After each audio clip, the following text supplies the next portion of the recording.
Então, boa noite a todos. Estão me ouvindo? Estão me ouvindo? Estão vendo a tela, né? Sim. Então tá. Então, boa noite a todos. É com alegria no coração que a gente dá continuidade ao nosso trabalho. Um trabalho que é uma reflexão acerca dos 32 caminhos, né? Utilizando o tarô, né? Tarô e a árvore da vida, né? É sempre bom lembrar que a árvore da vida, ela é um hierógrafo, né, que nos ajuda a compreender as emanações de Deus. Porque ninguém viu Deus. Ninguém viu, né? Mas para ele se tornar compreensível, para ele se tornar inteligível, para o ser humano vislumbrar o divino, há o processo de emanação. Esse processo de emanação é muito comum a chamada filosofia ocidental, ou se quiserem, a gnosis ocidental, né? Então isso está em Plotino, isso está em Platão, né? Para compreender Deus saindo de Deus, né? O Deus transcendente, porque está além das duas grandes dimensões, que é o tempo e o espaço, para se tornar o Deus imanente, ou seja, um Deus inteligível aos ouvidos humanos, à compreensão humana, independente do diapasão que essa compreensão humana esteja afinada. No Oriente, esse ensinamento se chamava Yoga. Por isso que a John Fortune, no Cabala Mística, vai dizer que a Cabala é a Yoga do Ocidente. Por quê? Porque a Yoga é o trabalho de unificação, no sentido de fazer com que o divino se revele em nós, por nós e através de nós. Então existem vários tipos de yoga, né? E também existe vários tipos de Kabbalah, como nós falamos no primeiro encontro de Kabbalah, quase um ano atrás. Então a Kabbalah, a partir das emanações dos 32 caminhos saindo do nada, eles nos ajudam a entender a emanação divina em nós, por nós e através de nós. Cada sefiró é um componente, é um container, é um nível de realidade divina, tal como os acordes de uma música das esferas. Então, quando fala Keter, Akma, Binah, Dat, Chesed, Gevurah, Tiferet, Netzah, Hod, Esod, Malkut, nós estamos falando dos seres zigue-zagueando, fazendo com que a luz, a sabedoria divina, chegasse tanto no reino dos Elohim, quanto nos reinos dos arcanjos, quanto no reino dos anjos, quanto no reino humano.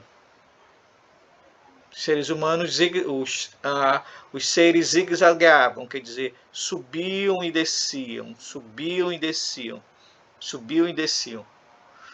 Porque originalmente anjo quer dizer mensageiro. Para o Ocidente, uma maneira de compreender o anjo foi corporificar, foi personificar os anjos. Então, a ideia que nós temos de anjo é uma personificação, nós sempre damos um atributo humano para eles. E é importantíssimo que a gente dê esse atributo humano, porque a partir daí tu consegue criar um elemento devocional, né? Uma espécie de Bhakti Yoga, né? Tu imprime devoção para aquilo ali, né? Os arcanjos são os grandes construtores de ponte entre o reino dos Elohim e o reino dos anjos, né? E o reino dos anjos são os grandes pontes entre os seres humanos e o reino dos arcanjos. Mas isso não entendam como sendo uma escada no sentido literal, não entendam como em cima e embaixo, atrás e na frente, não entendam dessa maneira. Compreendam como se fossem níveis de realidade que você aciona, que você desperta. Né? Que você desperta. Desde que a vontade esteja atuando em você, em nós. Porque quando essa vontade não atua, atua o desejo. E o desejo, ele vai nos afastar do arcanjo, do anjo, ele vai se afastar. Por quê? Porque na anatomia da árvore da vida tem essas duas coisas, o desejo e a vontade. E o desejo é quando ele se manifesta quando cada sefiró está desequilibrada. E a vontade é quando ela está equilibrada. Entre cada sefiró dessa, se começou a construir ligações. Porque as sefirós, elas são como se fossem portos. Um porto. Um país, vamos entender, um país. Um país. Ela é um porto, ela é um país, ela é uma estação. Né? Aí, no decorrer da construção dessa sabedoria, desse yoga do Ocidente, que se chama Kabbalah, foram construídas maneiras de transitar de uma sefirot para outra. Né? Como é que eu faço para ir de Keter para Hokmah, de Keter para Da'at, de Da'at para Tiferet? Começou a perceber, então começaram a perceber que havia 22 caminhos, 22 conexões. E obviamente que de acordo com cada escola, essas conexões são elaboradas de determinada maneira. Uma das conexões que predomina é a que utiliza a letra do alfabeto hebraico. Então, se vocês pegarem o Sefer Tzihá organizado pelo Ariel Kaplan, ele vai mostrar várias formas de distribuição dessas letras sobre os 22 caminhos. Então, por exemplo, ele vai dizer que as 3 letras mães, Aleph, Mem e Shin, elas correspondem aos 3 caminhos horizontais, que é de Hokmah para Binah, Chesed para Gevurah e Netzah para Hod. Né? as 7 letras duplas, né, correspondem a os 7 pilares verticais. E as 12 letras simples correspondem aos diagonais. Essa é uma explicação que ele dá, né? Muito bem. Seguindo outras escolas, no decorrer do aperfeiçoamento desse estudo, né, o tarô passa a se relacionar com as letras hebraicas. E aí então eu passo a compreender os caminhos, porque o que são os caminhos? São as experiências espirituais que nós temos, que nos fazem vivenciar um caminho que leva de uma sefirot a outra. A distribuição dessas letras pelos caminhos, ela obedece todo um ensinamento esotérico, que eu acho que até agora já deu para perceber que não existe aleatória, né? A distribuição das letras, ela é profundamente esotérica, né?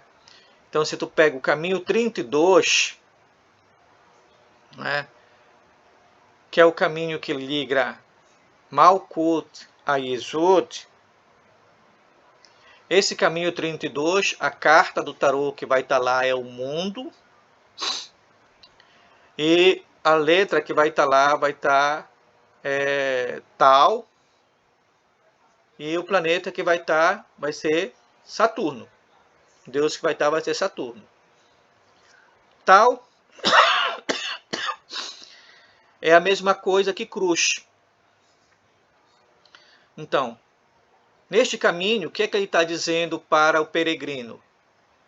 Olha, se tu quiser alcançar um nível de experiência espiritual maior, é preciso fazer a crucificação, né?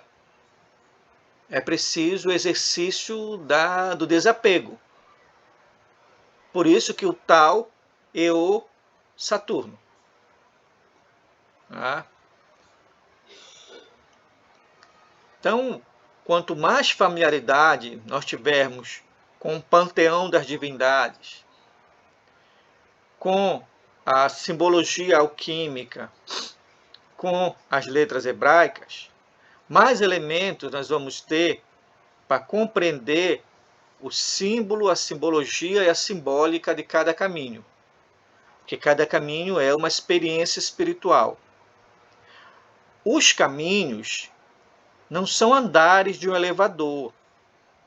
Neste momento que vocês estão ouvindo e que eu estou falando, todos os 32 caminhos estão em nós, por nós e através de nós. No entanto, temos que acioná-los. Temos que acioná-los. Só para dizer que, sendo uma yoga do Ocidente, não tem uma Kabbalah fora de nós. Não tem um tarô fora de nós. Não tem 32 caminhos fora de nós.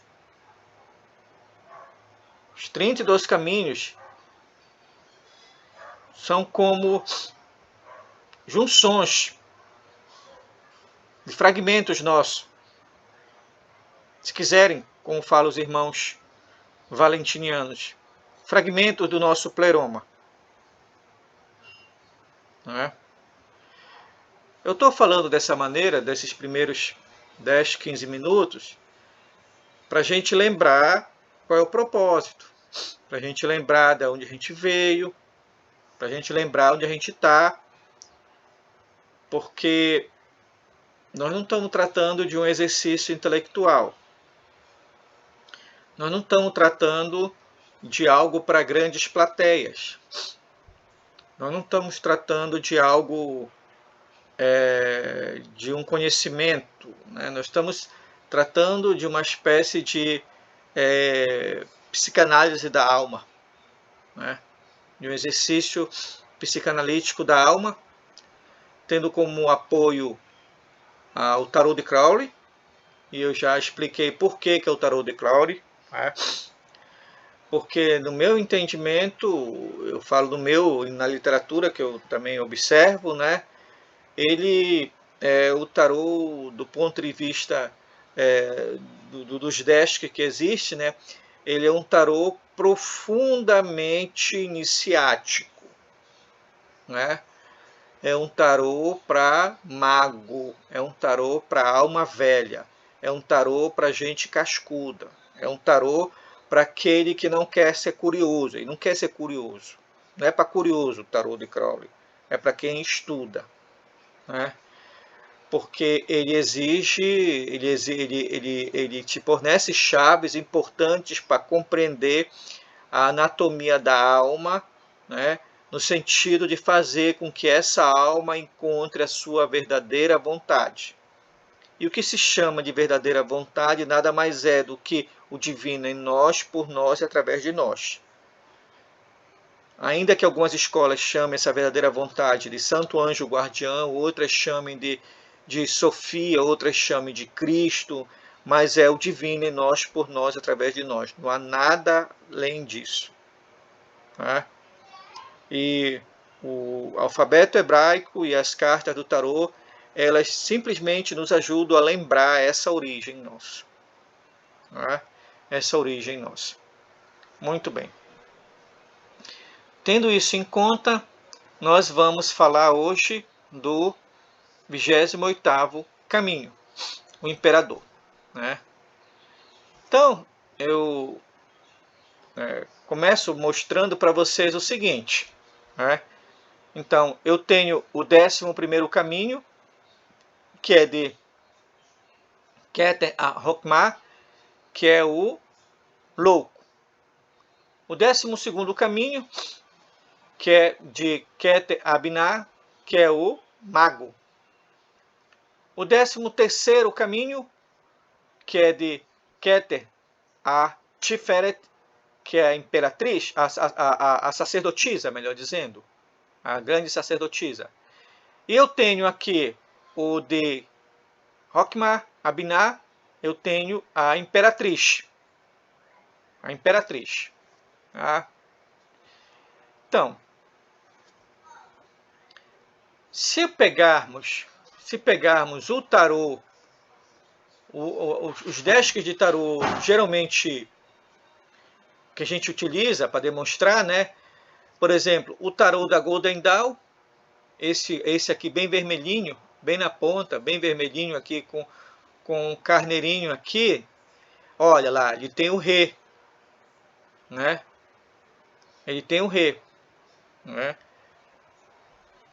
Aleph, Bet, Gimel, Rê, né? Então aqui tem a quarta letra, né? Mas se eu pegar o tarô do Lomilo Luquete, aí já vai ter, ó, o Tsain, né? Se eu pegar o tarô do Papos, né? Não vai ter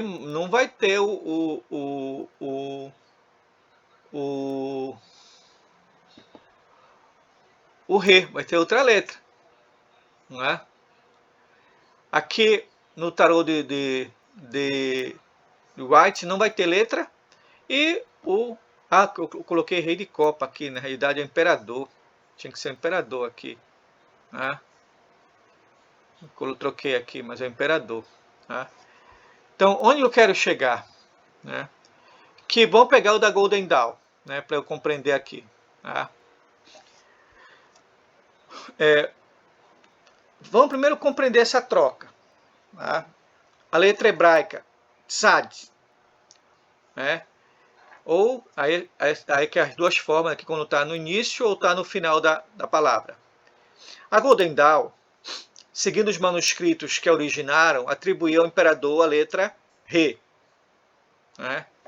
Então era a letra Rê que que eu estava originalmente na ideia da Golden Dawn, né? Esses manuscritos aí são os manuscritos que estão na origem da Golden Dawn, né? Os chamados manuscritos cifrados, que alguém encontra perdido e alguém decifra, e ao decifrar vai perceber que tem ali toda a proposição de uma escola esotérica com rituais, com ensinamentos, etc, etc, etc. Né? E lá tinha a atribuição da letra rei ao imperador. Mas, nos dias 8, 9 e 10 de abril de 1904, né, quando Aleister Crowley ele recebe o livro da lei, né, no momento em que Nuit, no capítulo de Nuit, fala para ele, vai falar algo que vai mudar um pouquinho essa visão acerca de onde ficava a letra Rê.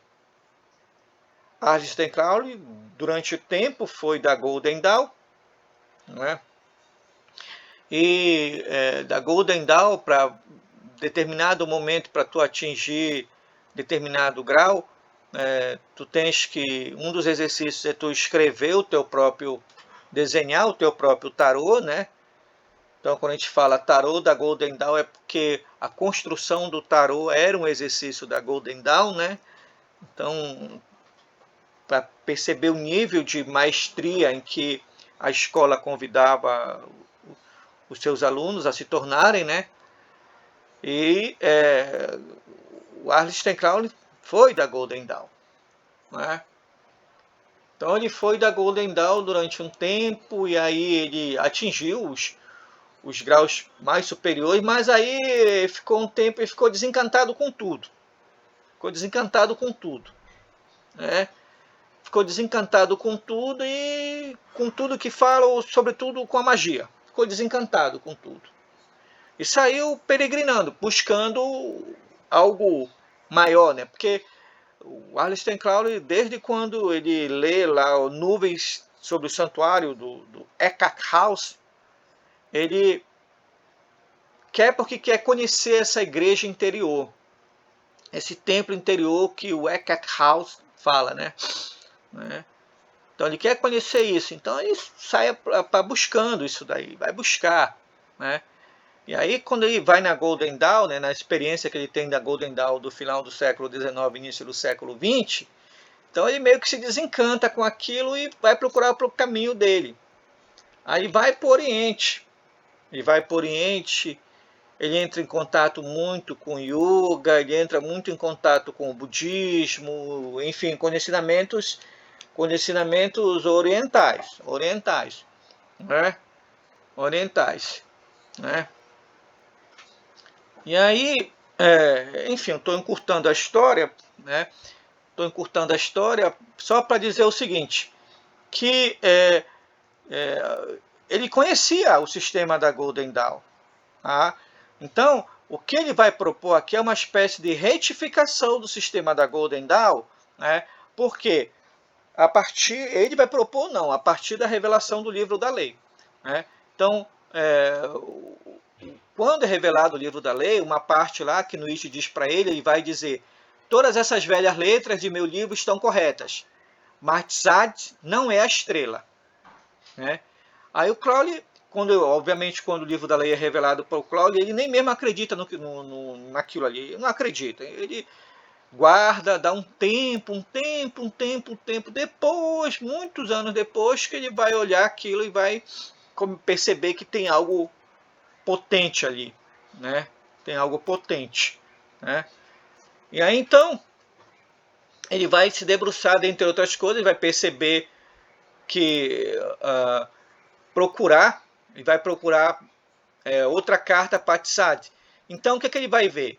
Ele vai ver que o Tzad significa cabeça em sânscrito, né? Aí vai estar a origem para Czar, César, Senhor, Senado. Aí ele vai perceber, né, que o imperador não é rei, né? Ele vai dizer, ele vai atribuir o Tzad ao imperador e Re a estrela, né? Tzad, que é o anzol, né? O Tzad, né? É uma letra feminina, simples, violeta, e seu valor numérico é 90. Se tiver no início ou no meio da palavra, é 900. E se tiver no final, quer dizer 900. Tá? Então, o Tzad aí tem a ver com César, o Senhor, o Senado. Né? Obviamente que a gente não vai entrar no mérito astrológico aí, que é uma outra explicação que no outro encontro a gente vai falar, só para, digamos assim, não sufocar com muita informação, não é? Mas aí então, com essa revelação do livro da lei, o imperador ele ganha um outro caminho, não é? O 28º, não é? Que é onde comumente está a letra Tzad. Já que a atribuição era a carta e a letra, então a carta tem que ficar perto da letra. Né? A carta tem que ficar perto da letra e, obviamente, que a letra é também colocada, associada a um símbolo alquímico, a um símbolo planetário, por exemplo. Né? E aí, então, vai estar localizado Tzad no 28º caminho, que é o caminho entre Netzah e Yesod. Né? Olha só, Netzah é Vênus, mulher. Yesod, lua, mulher. Entende? Então, por isso, Tzad é uma letra feminina. Tá? Mas a gente vai ver que tem outras conotações aí também, que depois a gente vai ver. Tá? Então, essa mudança de letras fez permutar. Né? Então, o imperador desce da árvore e vai até o 28º caminho, que une Yesod e Netzah. Enquanto a estrela sobe. Né? Então, quando a gente chegar na carta da estrela, a gente vai pegar o 5º caminho. Mas isso é bem mais na frente.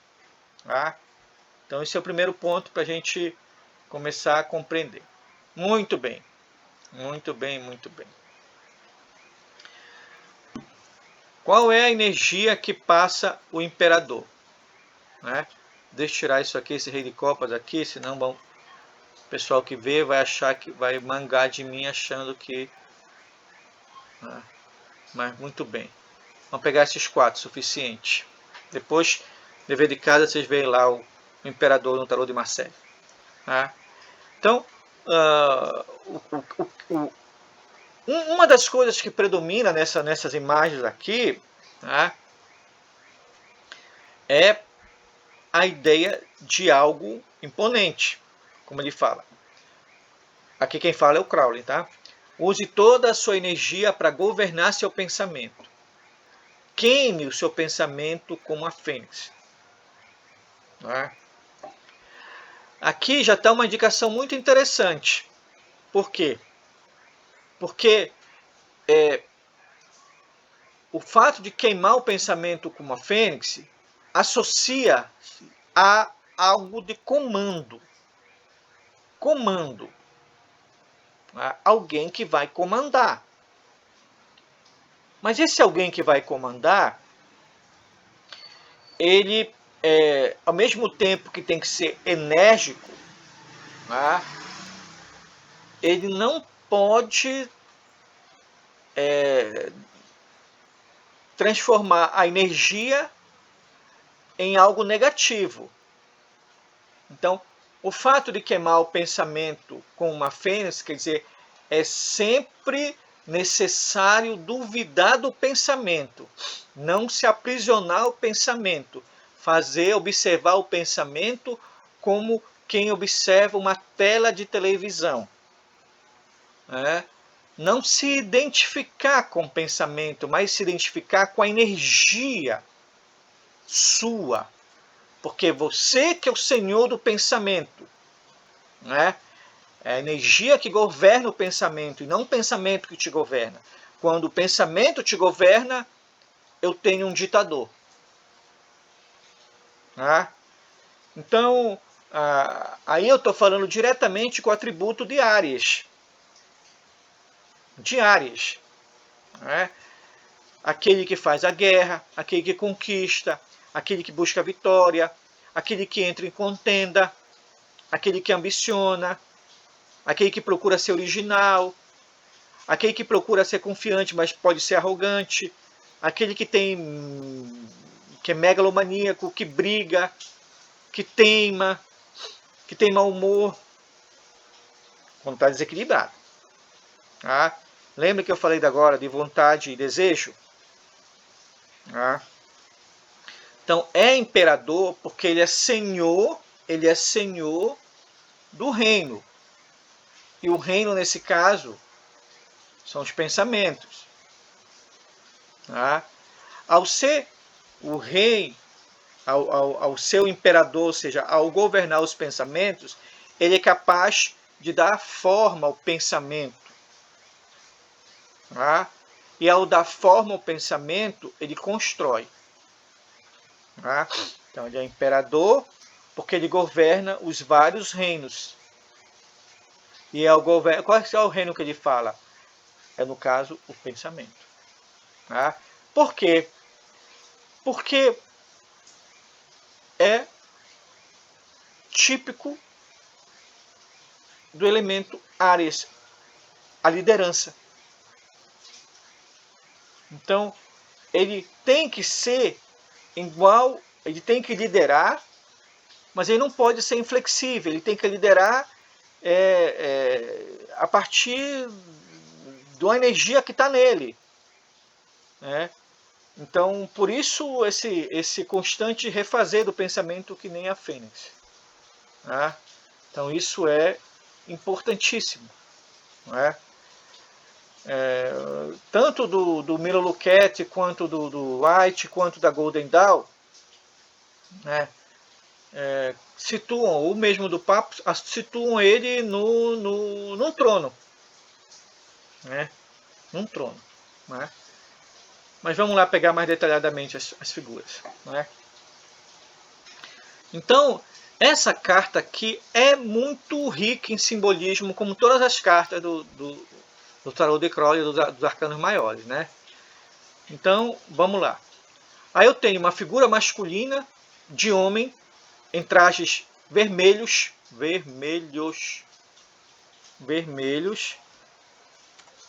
né? Bordados. Né? Então, aí o que denota? Força, atividade, autoridade, magnificência, poder. As pernas cruzadas. E acima destas, braços e tronco formando um triângulo. Aí eu tenho o simbolismo alquímico do enxofre, que é a energia masculina. Né? Abelhas douradas no traje, né? Simbolizando dedicação, senso de disciplina, realeza, que são os atributos do faraó. Um cetro com a cabeça de carneiro, que legitima a autoridade, o poder, o desejo de imposição, a coragem. E também lembra Áries, né? O globo imperial com a cruz de Malta, que está numa outra mão, que é o poder consolidado. Direito e disciplina como condição para a paz e a segurança. Coroa de diamante, né? Que quer dizer a cristalização da vontade e do poder. A cabeça de carneiro, que é alusão a Áries. O escudo, com a águia dupla, quer dizer a consciência solar e masculina. 2 discos solares, um de cada lado, quer dizer retidão, continuidade. O cordeiro, com a bandeira da vitória, quer dizer vitória da humildade. Lírios dourados, quer dizer atributo de poder. E na astrologia, Áries, capacidade de imposição, vontade. Tá? Então as cartas aqui elas são um container de simbologia, né? necessária para entender o quê? Para entender esse caminho. Esse caminho. Olha, Sad é uma letra feminina, certo? Mas vocês repararam que os atributos dele é todo masculino? Não é? Masculino. Por quê? Porque dentro das 22, dos 22 arcanos maiores, existe um equilíbrio entre o masculino, o feminino e o neutro. Masculino, feminino, neutro. Ou, se quiserem, o pai, o filho, o pai, a mãe e o filho. Tá entendendo? Então, ou tese, antítese e síntese. Tá? Então, ele segue sempre essa trindade. Tá entendendo? Então, elas se complementam, elas dialogam entre si. Né? Então, se o caminho ele é feminino, a figura ela é com denotações profundamente masculinas. Né? Masculinas. Né? Muito bem. Seguindo. Né? O número dele, 4. Né? Então, 4 aí é um simbolismo fenomenal. Né? Ele está relacionado ao cruz, ao quadrado, é o sólido, né? Lei, ordem, mas aí ampliando, né, a reflexão, eu tenho o quadrado de 4 mundos, quer dizer, o quadrado inicialmente da letra lá de Yud, Re, Vav, Re, né? Eu tenho os 4 mundos da árvore da vida, eu tenho as 4 estações, os 4 evangelistas, eu tenho a cruz, né? Eu tenho, enfim, os 4 pontos cardeais, os 4 arcanjos, né? Então, o 4 é no sentido de amém, amém. 4 é no sentido de amém. Tá? No sentido da forma, né? Eu tenho algo que é completo, digamos assim, é completo. Tá? Então, 4 é o divino completo. Né? Então, a redução teosófica de 4, quer dizer, a adição teosófica de 4 é 10. Né? É 10. Então, eu tenho aí um arcano, uma carta que me ajuda a compreender as emanações na sua totalidade, né? Porque eu estou falando de 4 enquanto forma, né? E certamente que o 4 está associado também às cores, né? Então esse 4 aí, né? Então as cores muito arianas, as cores profundamente arianas, né? Arianas que impelem aquilo que a gente estava falando nessa lâmina aqui, a conquista, a vitória, a contenda, sabe, a confiança, a energia, o vigor, a teimosia, tudo que um bom ariano tem. Tá? Então aí eu estou falando de enérgico. Tá? Mas eu estou falando do equilíbrio com o laranja, por exemplo. Ó. O vermelho, o carmesim, o vermelho puro, o vermelho sangue, o vermelho fogo, amarelo, laranja. Quer dizer, eu estou falando de algo que tem a ver muito com a transmutação do elemento fogo que está contido em Áries. Tá? Porque eu estou falando aí do elemento fogo. Tá? Mas eu estou falando aí do elemento fogo no sentido do fogo do pensamento, né? Da capacidade de se ele é o imperador, então ele tem a capacidade de, como posso dizer, não é nem de reinar, mas ele é o princípio do reino.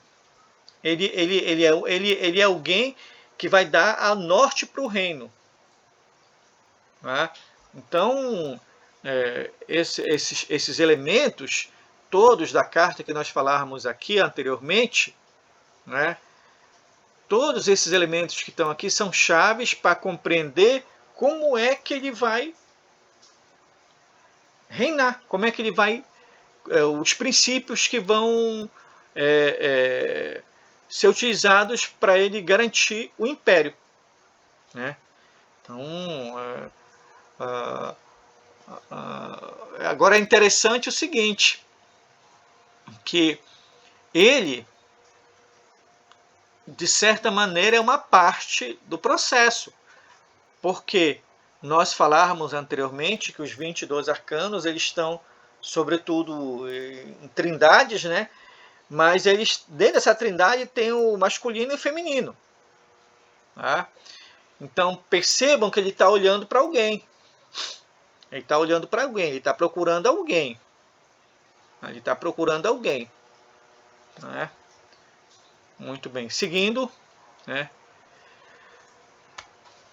Ainda olhando essa simbologia, a pergunta básica é: o imperador é aquele que reina por domínio daquilo que está em suas mãos. E o que está na mão dele? O bastão. Símbolo por excelência da vontade e da potência sexual. Encimado pela cabeça de um carneiro, que corrobora a natureza sexual do bastão.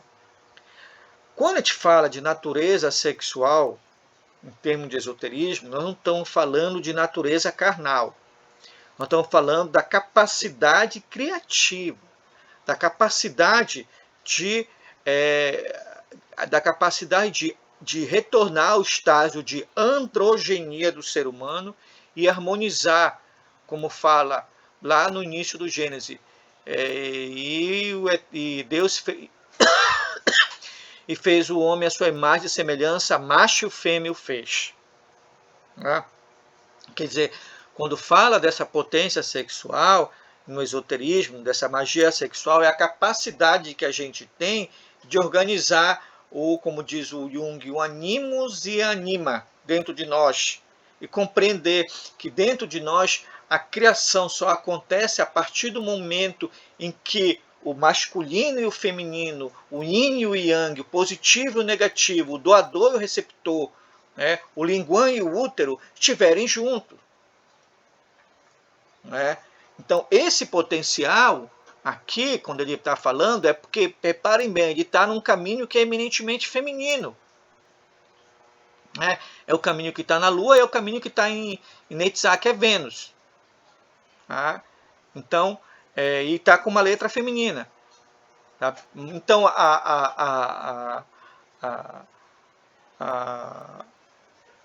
o bastão dele, a capacidade do bastão dele é no sentido de fazer valer essa completude. Essa completude. Tá? Então a gente não está falando do ato carnal, a gente está falando daquele ato de completar, de se compreender enquanto ser inteiro, completo. Tá? Então, no sentido de fazer com que as energias criativas e receptivas, ou passiva e ativa, se manifestem em nós. Né? Porque todas as sefirós, elas são ativas para um e passiva para outro. Né? Então, se eu pegar Keter vai ser passivo para o Ain Sof A1, mas vai ser ativa para Rokhmar. Então, Rokhmar vai ser passiva para Keter, mas vai ser ativa para Binah. Binah vai ser passiva para Rokhmar, mas vai ser ativa para Da'at, e assim por diante. Né? Por isso que os seres zigue-zagueavam. Né? Quer dizer, a energia ela circulava. A questão toda da magia, que a gente está falando aqui desse potencial sexual do imperador, é a capacidade de fazer a energia circular. É a capacidade de fazer a energia circular. Né? Então, quando tu move a energia, quando tu faz ela circular, tu está imitando Deus, porque Deus é atualização, Deus é constante vida. Né? constante vida. Então, quando tu começa a compreender a potencialidade sexual ou a energia sexual dessa maneira, né, tu começa, de certa forma, a compreender qual é o sentido da criação. Da criação. Né? Então, isso é fundamental. Né? Isso não tem nada, isso é simplesmente uma tentativa de resgatar o nosso sentido de andrógeno, seres andrógenos, seres completos, né? Porque em origem nós éramos completos, né? E nós somos completos. O problema é que nós esquecemos disso, né? Muito bem. Tá dando para compreender? Tá dando para acompanhar? Alguma pergunta, gente? Tranquilo, pode prosseguir. Pode prosseguir, então? Então, vamos lá. Na outra mão, o imperador carrega uma orbe, normalmente feita de metal, que representa o poder material. Mas está encimado por uma cruz, símbolo do poder espiritual. Logo, o imperador é aquele que une o poder temporal dos homens e o poder espiritual de Deus. Então, é aqui que a gente encontra a chave para aquele prólogo de São João, que fala: e o Verbo se fez carne e habitou entre nós. Ah, então, quando o imperador ele segura com a mão dele, segura a base material, né? Então, segura a base material. Então, a base material que ele segura é o mundo temporal, né? Mas a cruz está em cima desse mundo temporal. Tá? Então, é como se ele dissesse bem assim: eu vim fazer a reparação. Tá? Eu sou o princípio a partir do qual a reparação acontece. Tá? E vocês podem observar que grande parte, ou maioria da parte, quase toda a simbologia desta carta fala no sentido do fogo, né? Do fogo, tal como na alquimia se fala, a natureza se renova pelo fogo. Tá? Então, aqui, o fogo de Ares, né, e o fogo transmutador desse imperador, né, ele vai fazer então com que haja uma equilíbrio, ele vai equilibrar o espiritual e o temporal. Por isso que ele se chama imperador. Ele é senhor desses dois reinos, por exemplo, aqui simbolizados nessa orbe dele aqui.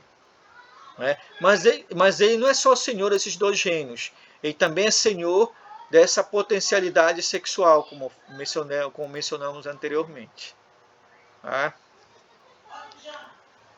A coroa de raios dele, né, remete ao simbolismo solar da realeza, pois as pontas saem como raios de uma coroa solar ao redor da cabeça do rei. Né? Então, o imperador, os imperadores, eles são conectados à figura do Sol. Né? A figura do Sol. Né? Então, aí eles são o ponto de referência. Né? No caso aí, o Sol, né, ele vai estar colocado a referência, a capacidade de liderança aí, né? Porque o Sol, no caso, é a capacidade de liderança, né? Então isso vai estar muito bem exemplificado na ideia de Áries, primeiro signo, né? Aquele que começa o ano solar, né? Aquele que é capaz aquele que faz o trabalho do Prometeu, né? Aquele que leva a luz para o mundo, né? um pouco dessa simbologia, né? As pernas cruzadas dele, né, na forma de um triângulo, ela também denota o enxofre, né, que é justamente o fogo purificador, né? Fogo purificador, né? Então, novamente, Ares está aí, né? É emblemática a figura de Ares aqui porque ele chama para o combate.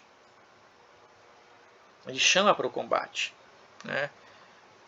Porque sem o combate não tem equilíbrio. Sem o combate não tem a conquista dos reinos. E se não tem conquista do reino, não tem imperador, né? Então, a criatividade, a ousadia, a liderança, a capacidade de doar e de esquecer de si mesmo, né? Isso é atributo do imperador, não é? Aí atrás do imperador tem um sol, ó, tem um sol imenso, né? Olha aqui, o que é que tem atrás aqui? Não é Tiferet, não é o sol?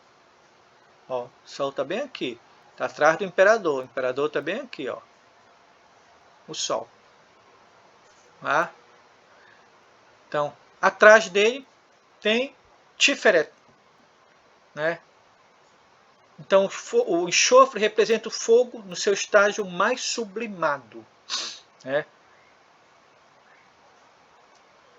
Então, uma carta, né? Do ponto de vista de elementos alquímicos, a gente pode representar as cartas assim, olha. O imperador, o enxofre, a imperatriz, o sal, e o mago, o mercúrio, né? E é muito interessante isso, porque olha só, olha a imperatriz aqui, olha o sal, né? Nós vimos na figura dela, né, no sal, né? Ó, o sal aqui, esse corte aqui, ó, bem aqui, ó, o sal, tá? O enxofre aqui, né? O enxofre aqui, a perna dele parecido, enxofre, e o mago é o mais,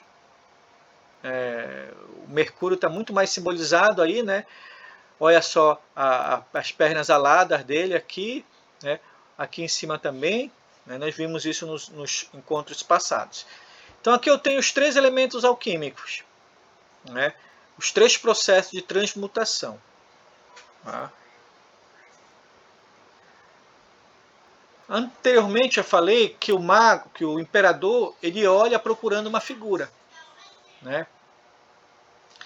Então a figura volta-se para a direita sobre o ombro, enquanto a imperatriz, ela volta-se para a esquerda. Então eles estão um no lado do outro, né? Para representar o quê? Aquela lei hermética, né? O que está em cima é como o que está embaixo, e o que está embaixo é como o que está em cima, né? Ou se quiserem pegar o Caibalion para falar do gênero, né? Então é como se eu juntasse assim, ficasse um de frente para o outro. E percebam que os símbolos são muito parecidos. Tá? Olha só, eu tenho o escudo aqui, né? Então aqui eu tenho o cordeiro com a vitória, com a bandeira da vitória, certo? Então, esse cordeiro aqui, vocês lembram lá do Apocalipse, lá do cordeiro? Da capacidade de sacrifício? Né? Isso é muito parecido com a mamãe pelicano aqui, né? Que alimenta as 7 sefirós aqui, os 7 pelicanos, né? E do ponto de vista do encontro dos dois, né, eles vão se encontrar muito parecido aqui nos namorados. Olha como o rei e a rainha estão olhando um para o outro. Né? Mas os namorados mais para adiante que a gente vai ver. É só para mostrar como é que... Vocês lembram, num dos primeiros encontros, nós falávamos que as cartas elas têm relações diplomáticas entre si? É um pouco isso. Essa relação diplomática. A gente não consegue compreender o simbolismo do imperador olhando só para ele. Tem que olhar também para outras cartas. Tá? Muito bem. Sigamos. A águia de 2 cabeças representa também o consorte real, né? Que irá auxiliar na produção do elixir da longa vida, produzido pela experimentação com as secreções do corpo ligadas à magia sexual. Né? No caso aqui, é um pouco aquilo que eu falei anteriormente. Tá? Ele está olhando para a imperatriz. Ó, ele está olhando para a imperatriz. Tá? Aqui eu tenho um escudo bicéfalo. Aqui também eu tenho. Tá? Então, a criação ela vai acontecer no momento em que houver o processo de androgenia. Né? Então, o processo em que o imperador se torna inteiro e a imperatriz se torna inteira, por exemplo. Né? Nesse aspecto que eu compreendo, no sentido esotérico. Obviamente que quando se fala nesse termo, é um termo demasiadamente hostilizado, é um tema demasiadamente rodeado de preconceitos, mas que é natural, a condição humana. Né? A gente não tem condição de limitar o entendimento humano. E limitar o entendimento humano é limitar a condição humana. Né?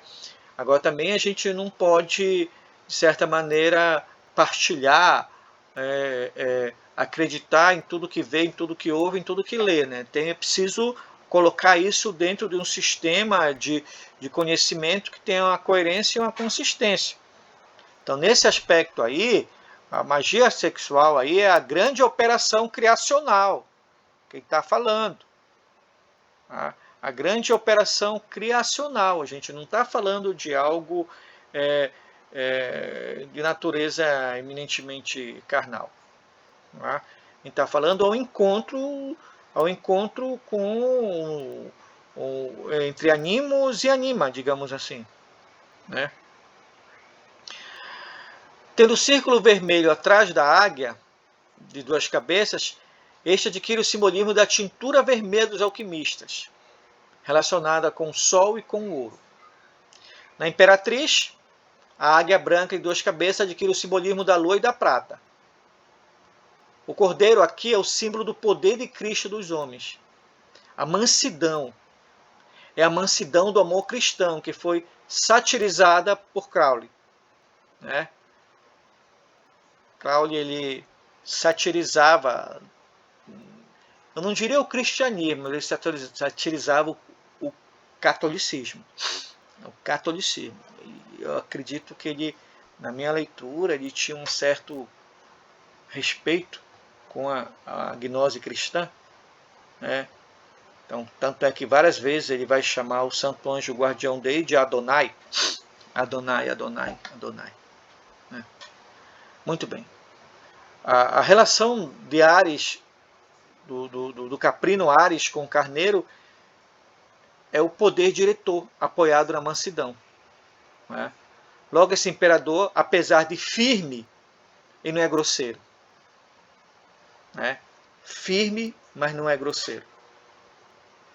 Né? Por quê? Se for grosseiro é ditador. Se é ditador, ele não tem o poder. Ele é violento. A violência é a ausência do poder. A violência é a ausência do poder. O imperador, ele é imperador porque ele exerce o poder. Todos os instrumentos dele, né, todos os símbolos que estão aqui nessa carta, são manifestações do exercício do poder, ou seja, do amém, do assim seja. Do amém, do assim seja. Tá? Se não houver o equilíbrio entre agir firme e a mansidão, ele se torna um ditador. Né? Aí sim, ele se torna um guerreiro cruel, porque ele vai agir pelo egoísmo e pela violência. Ele não vai agir pela verdadeira vontade. Né? O número dele é o 4. Né? Então o 4 ele é o assim seja. Né? Então ele tem autoridade para dizer com segurança: eu quero tal coisa. Né? Você lembra lá que quando Yahvé vai dizer façamos um homem à nossa imagem e semelhança, o que é que eu estou dizendo? Eu estou falando do 4. Yud, Re, Vav, Re. Né? Faz com que as coisas aconteçam por bem ou por mal. O imperador ele não pede, ele ordena. Por ser uma carta a qual se atribui o número 4, vai apontar que o quadrado, que possui 4 faces, é a primeira figura geométrica estável. Né? Apesar do triângulo ser uma figura geométrica, mas o quadrado ele é o estável. Né? E aí, completando essa exposição, ele é o governante. Ele traz o fogo para os homens. Né? A figura do imperador como governante lembra-nos que é necessário refletir sobre todas as decisões para não colocar o reino numa posição difícil. Reino este que é representado pelo próprio consulente, por nós mesmos. É também a carta atribuída ao signo de Áries, o carneiro, que na mitologia grega, o deus Áries é o mais insano e infantil dos deuses, famoso por sua impulsividade e fragilidade, uma vez que a aparência da força que demonstra é apenas uma forma de se proteger dos possíveis invasores. Ainda dentro desse simbolismo astrológico, lembramos que Áries representa a renovação da vida, despertando novamente a sua máxima atividade, que é a criação, que está associada ao que eu falei há pouco da magia. Não é? Caríssimos e caríssimas, é um pouco isso que eu queria trazer para vocês. Né? Queria ouvi-los agora, né? Queria ouvir o que vocês têm a dizer disso que a gente falou. Né? Podem ficar à vontade para comentar. Né?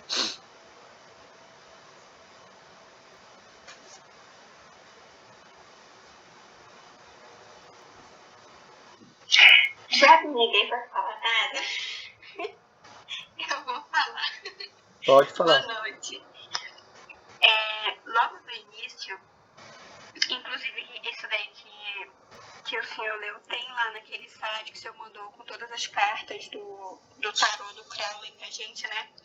Que ele diz, use toda a sua energia para governar o pensamento, né? Isso me lembra uma frase que eu não sei quem me disse, mas foi um irmão que me disse. Ele disse assim para mim: você não é a voz na sua cabeça, você é o lugar onde elas falam. E aí, isso me remete a algo que eu li num tratado de reintegração dos seres. E lá diz que nós somos seres pensativos e não pensantes, né? Aí a gente vai pesquisar o que é ser pensativo no dicionário. E pensativo, ele coloca como absorto em pensamentos. Não sei se eu estou falando a palavra certa. Absorto em pensamentos, que é o que é abstraído, é distraído. Você está rodeado de pensamentos. E o pensante já seria aquele que faz o uso da razão. Né? Então, eu achei muito legal essa escrita de usar a energia para governar o pensamento, porque no fim a gente não sabe o que é realmente nosso, a gente só está mergulhado em várias coisas que vêm de todos os lados. Gratidão, gratidão, irmão. Alguém quer comentar?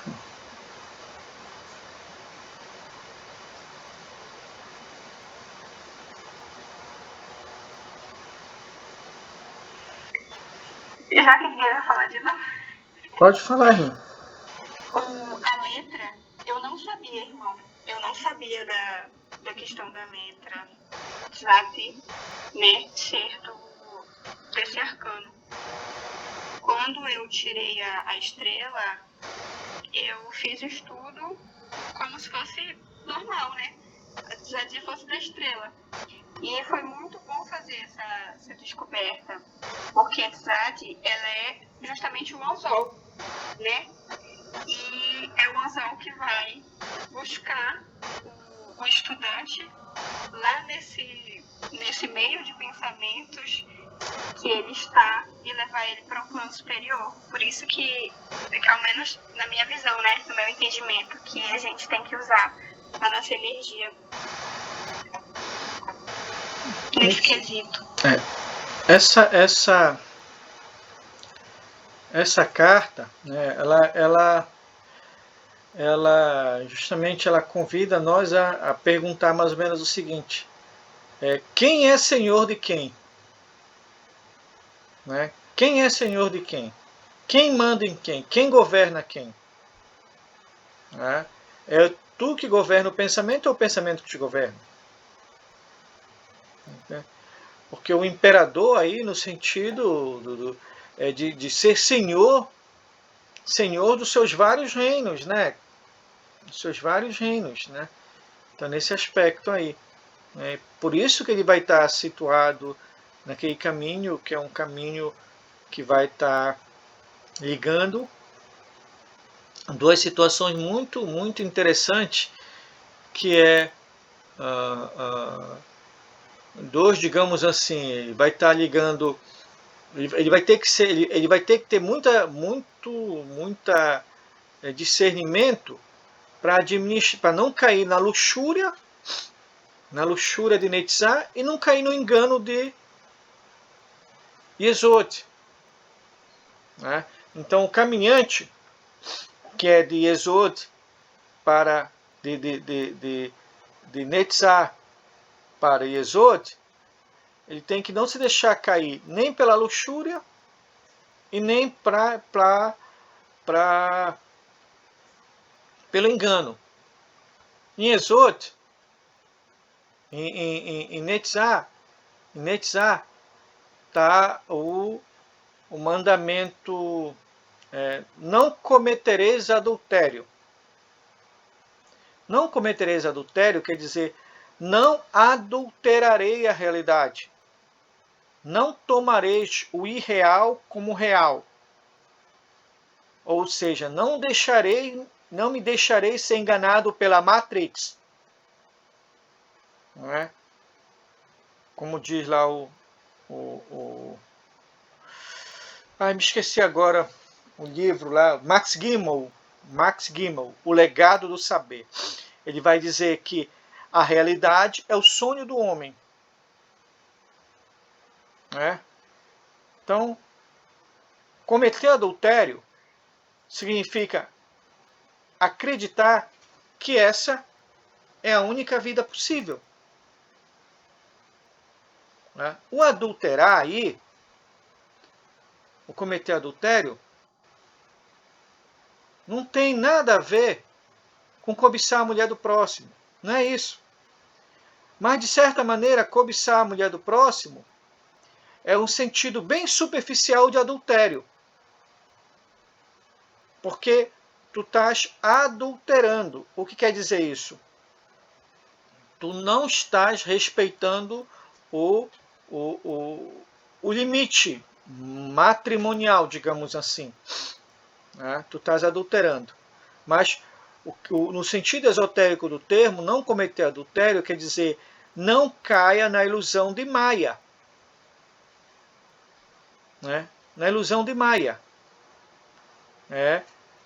E pegando ainda, trazendo para o imperador, não se iluda no sentido superficial da utilização dos cetros do imperador. Não é? Dos cetros do imperador. Não se iluda com o poder.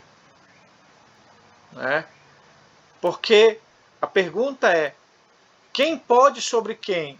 Eu posso ou o poder que pode sobre mim? Tá? Então tu imagina alguém que consome droga. Enquanto esse alguém pode escolher quando consumir, onde consumir, quando consumir, em que ocasião, quando ele fizer isso, ele é senhor da droga. A partir desse momento em que a vida dele passa a girar em torno da droga, a droga é senhora sobre ele. A droga é senhora sobre ele. Aí nasce o vício. E vício só é vício porque ele tem um poder sobre a gente. E o poder vicia. Porque o poder te dá a sensação de imortalidade. Ele te tira qualquer limite. E ao tirar qualquer limite, ele faz com que tu acredite que tu seja o imperador. Porque o imperador é imperador porque ele consegue governar vários reinos. Aí quando isso acontece, tu já está afogado até a medula no não cometereis adultério. Tu já cometeu adultério há muito tempo. Tu tá entendendo? Cometer adultério quer dizer tomar o que é irreal pelo que é real. Por isso aí tem o elemento da luxúria. A luxúria não tem nada a ver com o sexo. A luxúria tem a ver com o consumo requintado de algumas coisas. Algumas coisas, né? Então, é um pouco desse sentido que é do não cometereis adultério. E por isso que ele vai estar lá. Né? E aí vai caminhar para um outro caminho. Vai caminhar até em direção a Yesod. Né? Que é no sentido do engano. Né? O que é a lua? A lua onde reside o engano. Por quê? Porque aparentemente a lua tem luz própria. E a lua é onde está o ego. Se eu acreditar que eu sou isso, né, a felicidade ilusória é a felicidade temporária. Exatamente. A felicidade ilusória é a felicidade temporária.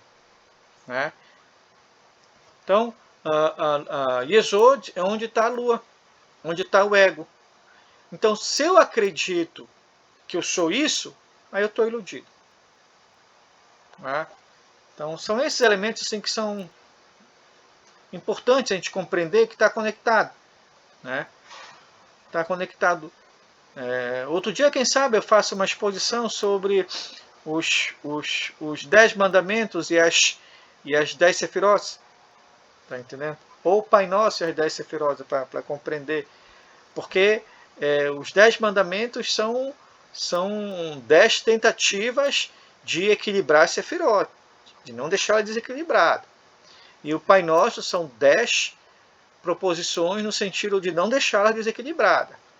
Tá? Não tem nada a ver com oração católica. Tá? É gnosticismo puro mesmo. Tá? Ou se quiserem, magia pura. Tá? Muito bem, alguma pergunta? Né? Irmão, não, boa noite. Boa noite a todos. Boa noite. Vendo toda a explanação de hoje, da aula de hoje, e o que a irmã Adria e você falou, eu vejo a interpretação dessa carta assim como um espelho. Tipo como aqueles desenhos medievais que a gente fala espelho mágico e tal. Então, assim, algo muito profundo, com que nesse espelho você pudesse ver todas as situações em que você vive, né, como o irmão falou, de vícios, de desejos, até coisas reprimidas ou até coisas que você não sabe que existem em você, e nesse momento essa carta ela vem te colocar tudo na tua frente. É algo muito profundo e muito impactante, que isso também me fez lembrar agora a frase que minha avó muito falava, né, quando ela queria relacionar alguma pessoa assim, alguma pessoa muito pensativa ou alguma pessoa muito calada, ela sempre falava que coração é terra onde ninguém anda. Então essa profundidade agora, né, dessa frase da minha avó, né, me veio a pensar sobre o 28º caminho, né? Algo muito profundo de se relacionar consigo mesmo, como eu posso dizer aqui, com uma frase que algumas pessoas gostam de falar muito, né? Me relacionar com os meus demônios, né? Posso assim dizer. Então é algo que você conhecer esse lado, digamos assim, os seus demônios, é como se você tivesse a oportunidade de abraçá-los, ter uma boa relação e começar a viver melhor nessa situação. Há algum tempo eu tive alguns problemas relacionados à minha saúde mental, né, alguns transtornos de ansiedade, e isso está muito relacionado assim a medo. Então a pessoa, quando ela tem um transtorno de ansiedade, geralmente ela sente um medo sem motivo, é apenas um medo. E esse medo ele causa várias situações, né? Várias características que a pessoa vai sentir com esse medo, né? Que vai se relacionando no seu corpo e ela não sabe de onde vem. Então, a partir do momento que eu comecei a compreender essa situação dessa ansiedade em mim, eu comecei a compreender os sintomas que se relacionam com esse medo, essa ansiedade em mim hoje ainda existe, mas eu consigo me lidar bem com ela, com os sintomas que causam no meu corpo, e consigo hoje viver minha vida, né, mais tranquilamente, sem precisar de algo assim externo, como uma medicação ou outra coisa. Então, essa carta me trouxe essa reflexão muito profunda, né, sobre essas questões que eu falei agora. Apesar de parei um tempo com o curso de Cabala, né, por algumas questões aqui até de trabalho, mas hoje foi algo assim surpreendente, né, e de muita relação que fizesse sentido para mim no 28º caminho. Muito obrigado, meu irmão, né, e também algumas coisas agora que a irmã Adria falou, né, que complementou também aqui, então eu estou muito agradecido com o que foi explanado hoje. Muito obrigado. Tranquilo, irmão, tranquilo. Então, eu vou parar aqui a apresentação, né? Quer falar alguma coisa, irmão Jesse? Não, só parabenizar, agradecer. Faço muitas anotações aqui, eu sou só um aprendiz. Tranquilo, irmão, tranquilo. Eu vou agora parar a gravação, tá? Vou parar a gravação.